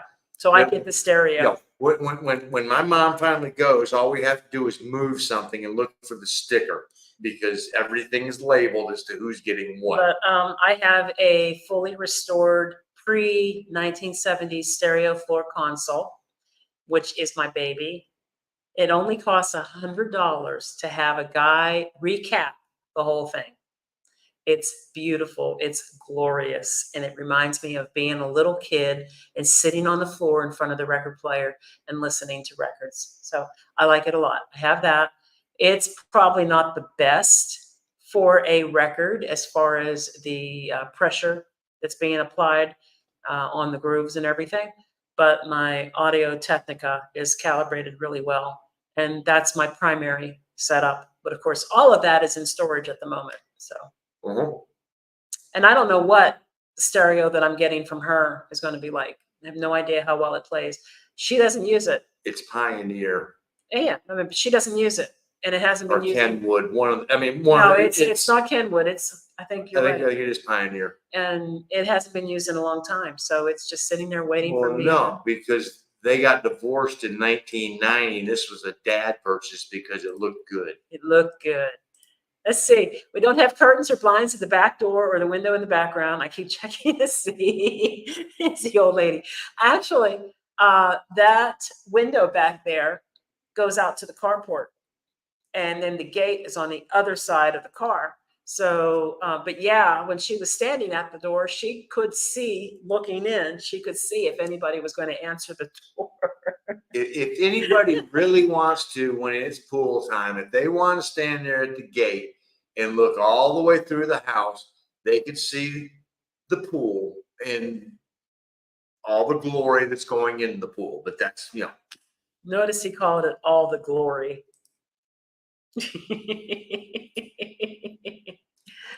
Oh, we do give him something. Paulette always has change. Yeah, I'm just worried, Mark, that we're running out of change here pretty soon. And I'm going to have to plan for her arrival. Oh, let's see. We got here. She's there all the time. Boyfriend lives there. They move in together. He graduated this year. She's going for Thanksgiving, and she stayed with us for Christmas. Any go to Michigan? I think I lost that conversation. I don't know. I don't know what that's referring to. I'm sorry. It could be something that's It could going be, on it could be a between. side conversation Uh-huh. going on. And Paulette gets her permanent residency next week. Yay! Woo woo! That is our next one 3 years from now. Thank God. Yes, I have a buddy who has a great collection, and every time I sniff through it, I find weed between the album sleeves. Not mine. Not his. Not mine either, frankly. Never. Now, when I was in high school, yes, I saw you go in all the parties, everybody using the double album covers and taking their driver's license out and up and down, separate all that. Mine, no. And it wasn't because I was worried about the albums. So that's just. Back in those days, I think we've been on this conversation before. Back in those days, when you had to get rid of the seeds and the stems, that's what you did. I guess.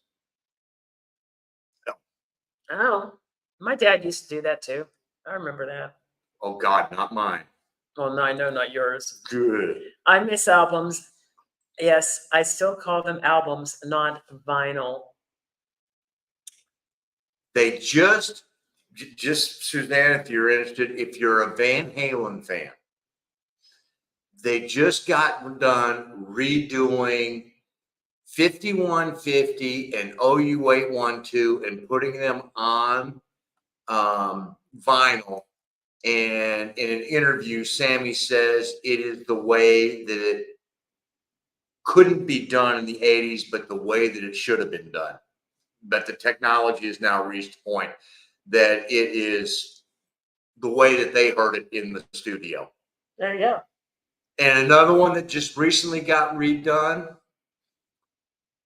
and one of my top 5 albums of all time, Asia by Steely Dan.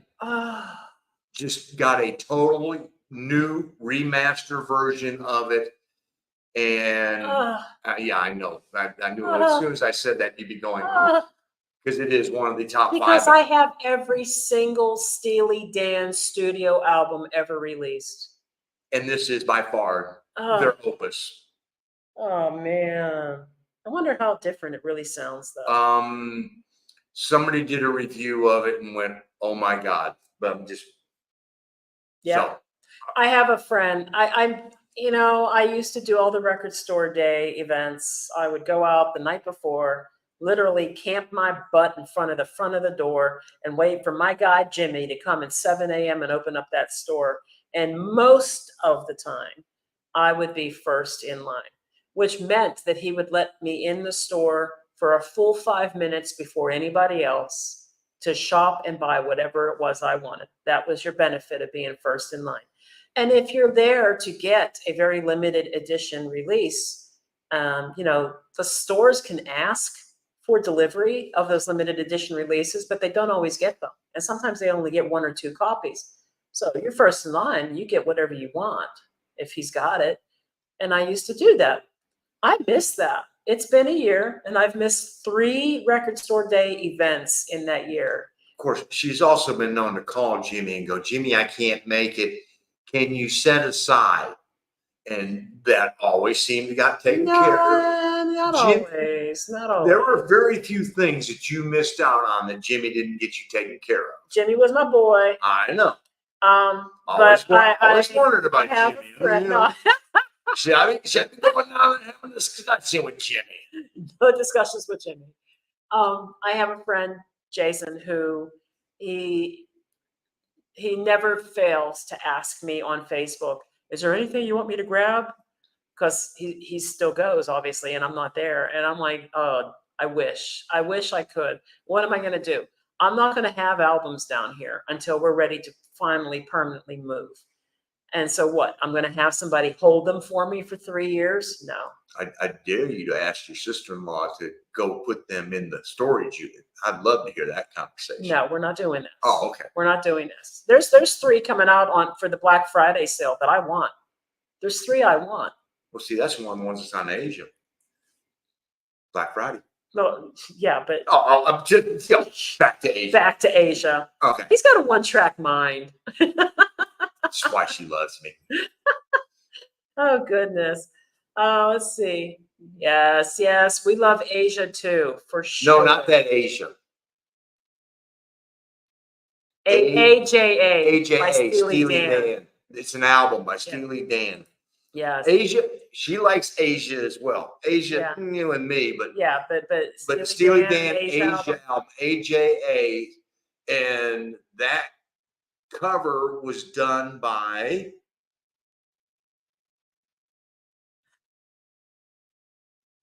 an actor, Hartman. Phil Hartman. Phil Hartman did that cover. Designed that cover. Yeah, he did. Okay. Would you happen to have a collection of my favorite band, The Floyd? Well, let me tell you, we don't have a collection. We have 2, I want to say possibly 3. I got to look. I may have bought another one right before we left. Let me see. Pink Floyd. Oh, I got to search my collection. Let me search my collection. Pink Floyd. And what do I have? I think I'm going to have, okay. Well, we had Dark Side in the Wall. Okay, so I have Metal. Yeah, we have Metal, The Wall, and Dark Side of the Moon. There were 2 other albums that I wanted to get that I don't have yet. So those are the only 3 we got. You know, I'm actually. Let me just do this. Since you're interested, there is. I'll give you a link, and I think you'll be able to see my entire collection if you want to look through it. I'll post it right here. Or I'll post it in the chat. That is my entire collection. So you should be able to look through it, and you should be able to search it, I think, or just scroll through it, however you want to do it. I have a lot of 80s and a lot of 70s. But I also have things that, like, I have a lot of soundtracks. One of my favorite soundtracks of all time that I have both in mono and in stereo is the soundtrack to The Good, the Bad, and the Ugly. Of course, hearing it all makes you want to do is watch the movie. Mm-hmm. Blondie! You know what you are. Yeah. No, I love that soundtrack. It is my favorite soundtrack of any movie. And I have some fun things. I have oh gosh. I have the pristine, the We Are the World album that has, I know it, but what's cool about it is it has all the USA for Africa propaganda inside it still. All the stuff that came with it is still in it, which is kind of cool. It's just cool to see stuff like that. I have the soundtrack to the pretty abysmal movie, Sergeant Pepper's Lonely Hearts Club Band with the Bee Gees. And well, the soundtrack's better than the movie. With the Bee Gees and Peter Frampton, right? But what's really cool is that it has all the stuff that came with the album still intact with the album. It even had a card that you could mail out to buy things with. I mean, it's just. I mean, you can't fault EWF for their. I mean, that was a phenomenal performance. Aerosmith's Come Together was a phenomenal performance. I mean, there was some great stuff on that I even like the stuff that George Yeah. Burns does. Yeah, And he but I doesn't mean, even you know, sing. the movie was The movie's pretty bad. pretty bad. The movie's pretty bad. But that movie was actually my introduction to Peter Frampton. No lie. God, that was way after Frampton Comes Alive. Honey, how old was I? God, did I rob the cradle? Okay, how old was I? That was my introduction to Peter Frampton. And then I found Frampton Comes Alive. So I was like, who's this really cute guy in this movie?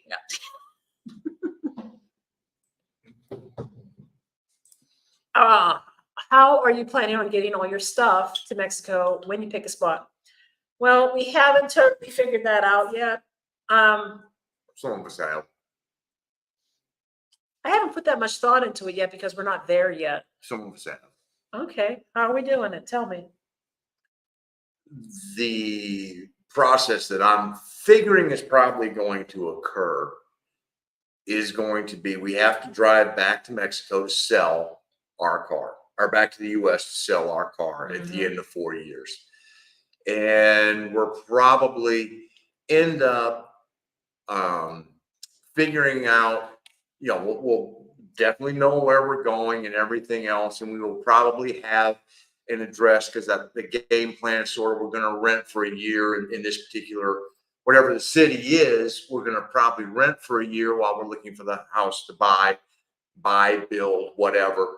And we will probably arrange it when we're back in the US for somebody to come pick it up because we have not done the household goods across.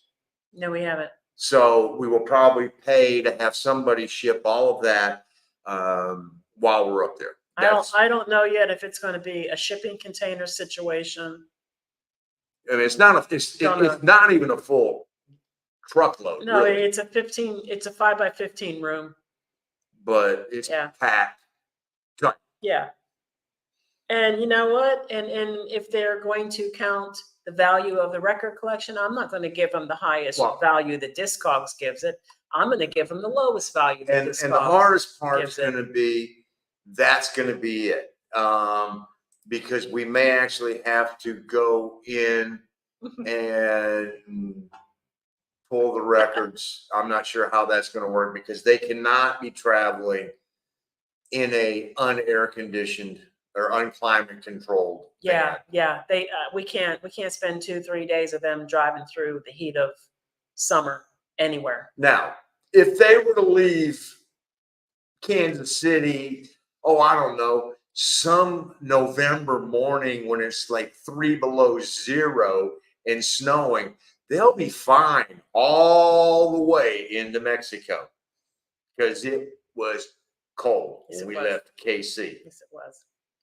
But we'll figure it out. I haven't because we're not there yet, and things. We got so many other things to consider, but I have put thought into it. You know, but things change too. Things change quickly in Mexico about how they do things. So, you know, that's my job. That's the things I worry about. That's what he worries about. I'm worried about videos. Oh, thank you, Tom. And you're having white wine to celebrate this next stepping stone. I'm going to twist your arm, Tom. I'm having that yellow wine. I'm having cider. Now, you think this is celebrating? Wait till 2 weeks. That's the anniversary one. Oh, that's the anniversary. I don't know how we're gonna. I don't know what we're gonna do. We gotta do something special. I don't know what we're gonna do. I don't know. We got 2 weeks to figure it out. Figure it out. Yeah. You know, we're going to eventually, when Christmas comes, and we go to the resort, we got to roll up into this resort. Picture this, guys. Typically, when you fly in and you take a shuttle to a resort, surely you're aware of the fact that they stop that shuttle or that cab at the gate. They want to know the name of the people that are there, you know, and all that biz. And then they roll you up into the lobby drop-off area with your bags, and some bellboy comes and takes them, and that's that. We're going to be driving in, going up to the guard shack with a roof bag and a full car. Mm-hmm. We're here. We are blah, blah, blah, blah, blah, and we're going to be here from this date to this date. They're going to let us in. Yeah. We're going to have to roll up to that lobby area and Mhm. say, we're going to park over there. Please bring us 2 of those luggage carts. No. First thing we're going to say is watch the car while we check in, please. And then the second thing is going to be, where are we parking? Yeah. Because they're going to tell us where to park. And then we're going to say, okay, I need 2 bellboys with 2 of the luggage carts. And she will go with the very first one up to the room. And I will continue to unpack the car, because the car can only be packed one way. There is Yeah. no, oh, let's just put the stuff we need at the back. Nope. It only fits in there one way. So I'm going to have to pack the car. Then I'm going to have to unpack the car. That includes the roof bag, because there's nothing really that's going to be in the roof bag, well, other than your shoe suitcase, that's going to have to go into the room. But then all of that, once we get all the stuff that goes to the room, I got to repack the car so that for security, and then lock it, and So we essentially have to unpack and repack. and then I don't know, tip a couple thousand pesos a piece, and I don't know if I'd tip a couple. or 1,000 each, whatever. But 500. I was thinking 500 each. But whatever. That's $25. That's a lot of work for $25. But not if all they have to do is push the cart to the room. you see where the parking is and where the room is, you'll go, Oh, okay. well, anyway. I wouldn't do it for $25. Yes. Oh God, yes. Yeah, they make a lot of soundtracks for vinyl. And I have a pretty good collection. One of the nicest. One of my favorite all-time soundtracks on vinyl is Mary Poppins. Mary Poppins is good, man. 1964. I've got a few. I've got a few Disney ones that I was really happy to get. I was eager to get. Jungle Book. Yeah. Oh. Mary Poppins. Gosh, think of another one. Anyway, yeah, I have quite a few of those. I want to be like you. And then there's Broadway musicals. Mm-hmm. So like I've got Jesus Christ Superstar, and I've got Mame. I think I have South Pacific. I'd have to go back and look. Yeah, no, there's I mean, when I was a kid, I actually had the Batman soundtrack from the TV show. And it was actually very good music. It was Nelson Riddle Orchestra, and a lot of that stuff was actually classical music that they turned in. So yeah. All right, let's see. Have you decided to no longer keep things you brought to gain some space? No, we sort of used them up. No, there was a time I was a super couponer. Can you believe that? I don't hoard, not at all. I was a super couponer who had an overabundance of laundry items and shampoos, bath body stuff.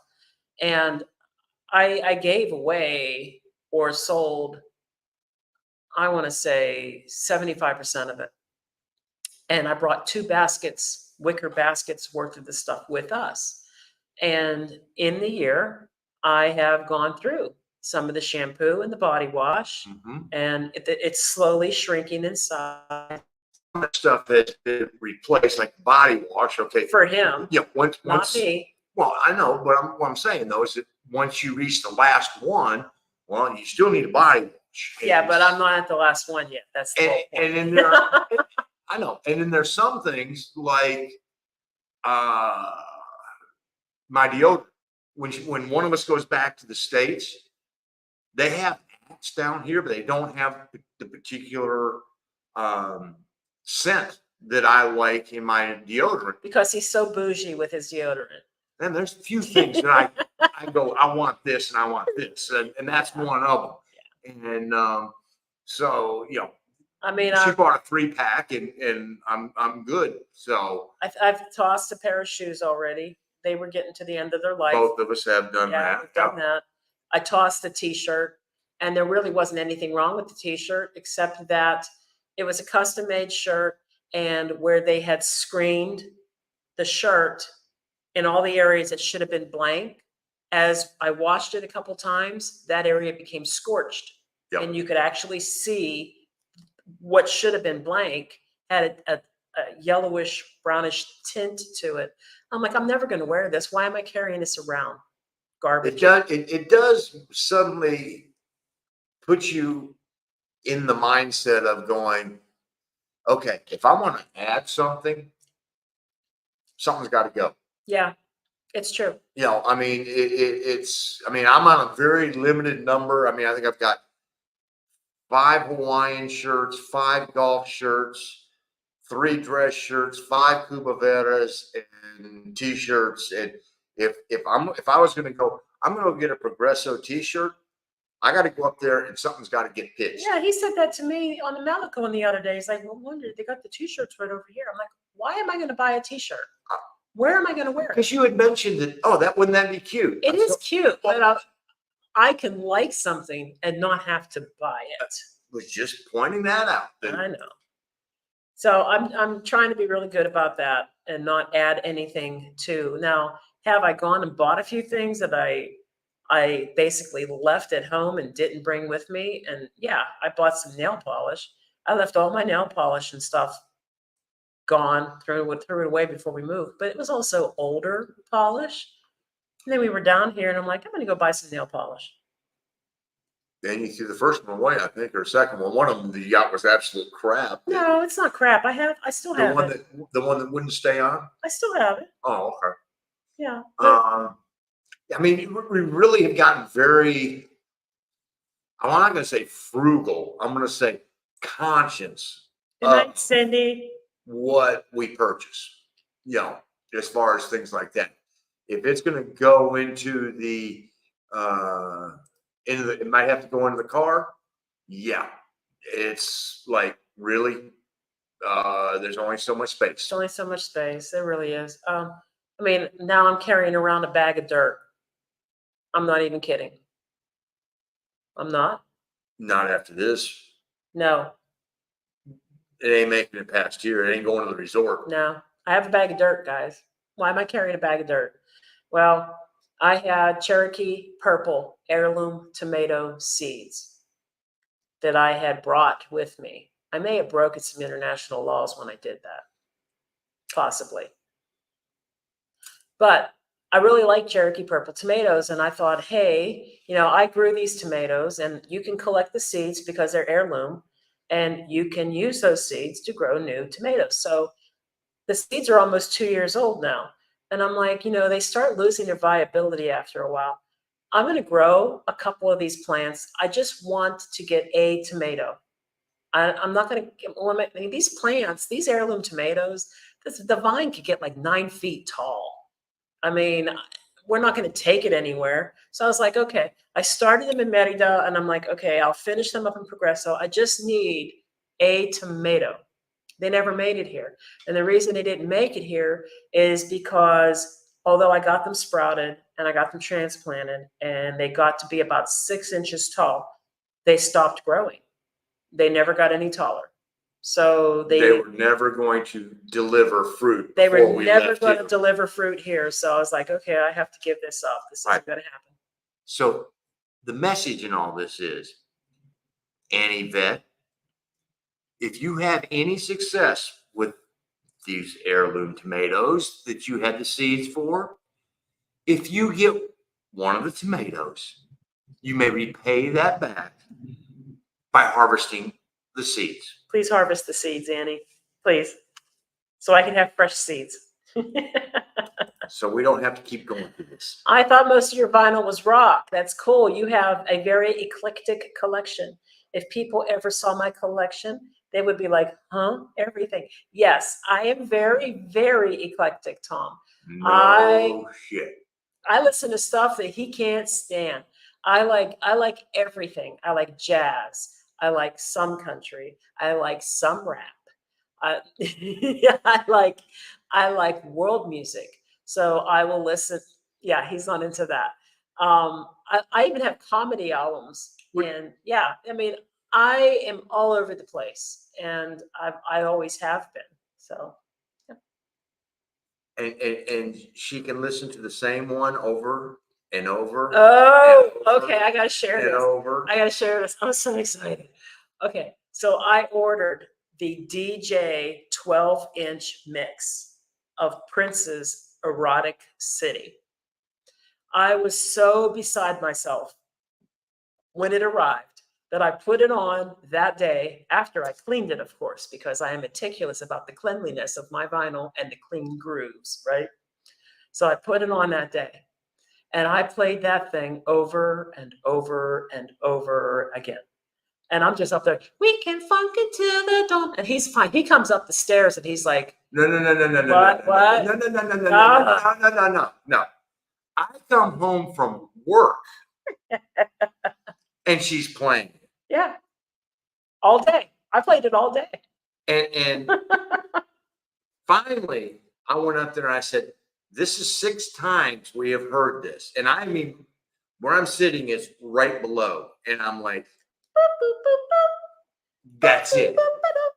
Yeah. And I'm like, oh no, honey, no, no, no. I've played this at least a dozen times.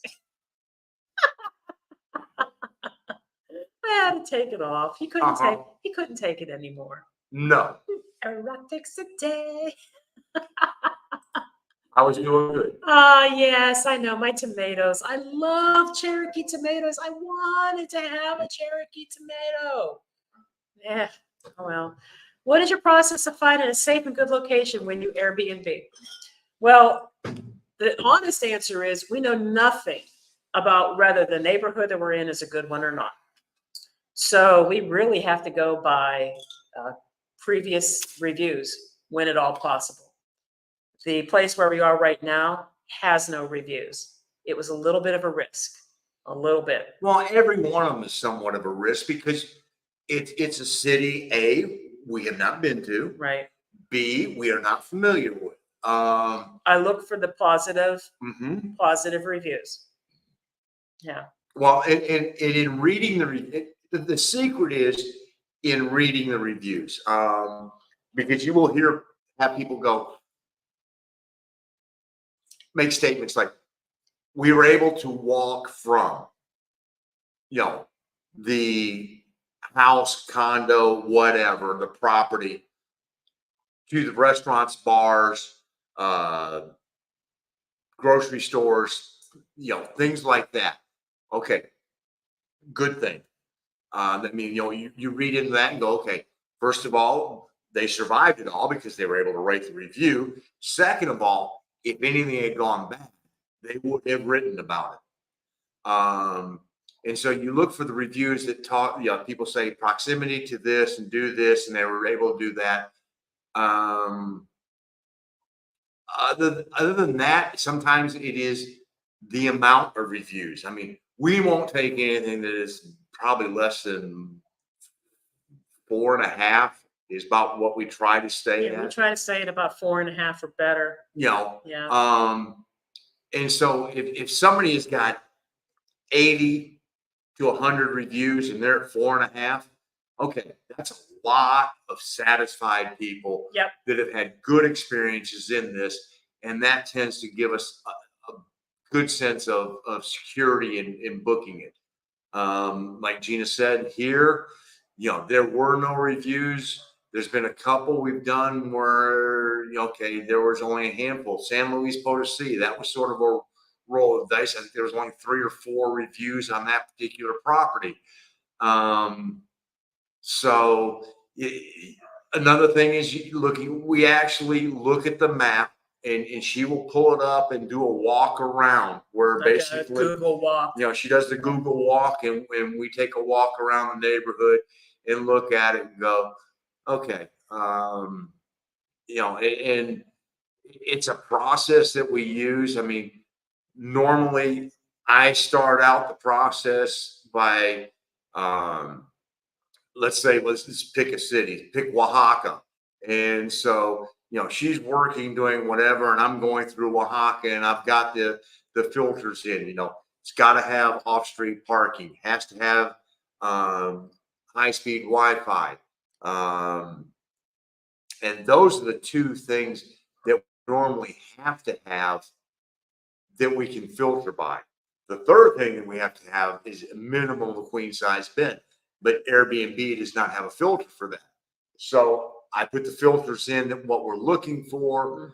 And the other filter is the whole house to yourself. When we're not sharing a room. Yeah, there's a lot of room sharing on this. Which is that's fine, but we want sharing. the entire place to us. And so, put those factors in, and depending upon location, I may get 15 choices to look at. I may get 300. And then I start going through and, oh, it's got 5 double beds out, and we've had that occur. Yeah. I mean, maybe we could push a couple of those double beds together. Yeah. Well, if they had 2 single beds, we can make a queen, but, a king. But so I go through and I normally get it and try and, whittle it down to a manageable number. Then we sort of start looking at it, and she'll look at it and go, I'm not getting warm and fuzzies on this one. Gone. And I really don't put a lot of thought into whether, I really like this one, or I really like, it's looking at so many properties, it's hard to start distinguishing between them. And so I just, yes, no, yes, no, yes, no. And sometimes I'll leave the maybes up there, and then I'll come back after I get done working all the way through, start going through the maybes, and then I'll start to become a little more particular and go, oh, this one's great, but he's back. I'm so sorry. All day I've waited for him. But it starts to come. If it doesn't meet all the particulars at the beginning, it's out. So, and those are all things that we we have to have: off-street parking, high-speed Wi-Fi, and at least a queen-size bed. Yeah. And something. There's been ones that have popped up. Oh, it's only going to cost you $11,000 for this month. Goodbye. Yeah, like that. That's like a switch and bait at the end. You get to the checkout and suddenly it's 3 times higher than what it was supposed to be. I don't know what's going on there. And so I got really excited there, guys, because I have waited all day long for this guy to come by.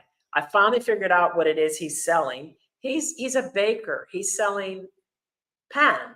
He's selling whatever. I don't know what kind of pan he's got, but he's playing this song. I had to look the song up. I now have the song on my Spotify playlist, and I'm going to learn the words of this song. El Panadero con Pan. It's from an old movie. It's from a 1950s movie, and it was sung by a guy named Tintan, who I have no idea who he is. I had to look him up. So he was really popular in these 1950s Mexican movies. But it's El Panadero con Pan, El Panadero con Pan. And we have heard that in a lot of different cities. No, I've never heard that song until we got here. That song right there. I've never heard it till we got here. And that song. Okay, that song. I mean, song. The junk song we've heard. Yeah, the junk song we've heard. The gas company song, but not the baker song. El Panadero con el Pan. You hear different songs every day. I love it. I'm going to learn those words, man. I'm going to learn them. Okay, so if Wilfredo, I don't want to bring anything. Everybody's bringing one suitcase. Whatever doesn't fit isn't coming. Hey, people can do that. That I'm not one of them. So more power to you. Damn. I mean, you can't do that. No, I was just making the statement. I'm sitting here going, I've got 2 big suitcases. Yep. And then that doesn't even count. Let's just forget about personal items and clothing for a moment. I've got 3 monitors. Well, that's work stuff. I mean, that's 2 laptops. I'm talking about if you only were coming down here, yeah. I mean, no, that wouldn't work. That would cost us money. I mean, if we'd tried to reset you up here, we'd have lost big time. So reset me up here. What? How? With that setup, paying Mexican prices. Oh yeah, no, we weren't gonna. Yeah. So yeah. Oh goodness. Well, it is a little bit after 8, so we should probably roll this up and call it a night. I got to make more videos. And we got to plan something special for 2 weeks. So Now, we do have a meeting with somebody tomorrow. We could have something that we might be sharing with you guys. It's regarding language, Spanish language learning. And we'll know more after we have our meeting with the teacher and owner of the company. But we may be sharing something that might. you mean sabemos más después de la reunión? Huh? Okay.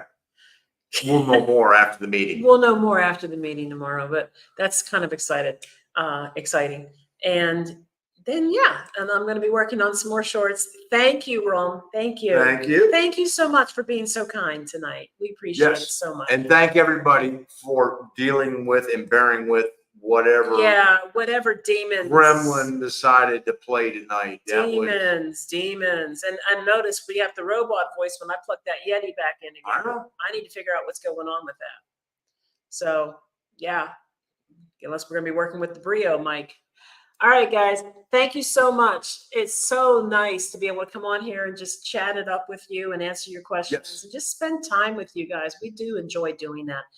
We hope that you have a wonderful evening. We are dropping our next video on Friday. It's going to be our first impressions of Progreso. You're pointing at me, why? Because you're the one that's dropping it. I mean, well, it's we. Well, I know, but you know when. Okay, so you're it's controlling that. So Friday, and then on Sunday, I'm not sure what's coming yet. I'm thinking about it. What's coming Sunday? I don't know. We'll work on that. We do have other videos in the can, sort of. We just haven't really found a good time and a good place to put them out there yet. There's one on Chichen Itza, and there's one out on Izamal, and there's one on Uxmal, that one too. And then of course I got the one about the candy that I tried, and I ordered an item on Amazon that squeezes your legs to help with circulation and edema. And I did like a PSA because I was excited about it and I really liked it a lot. So sounds good. Okay. All right, guys. Thanks again. Have a great night. We will talk to you again live in 2 more weeks. The anniversary special. Anniversary. We'll see you then. Bye.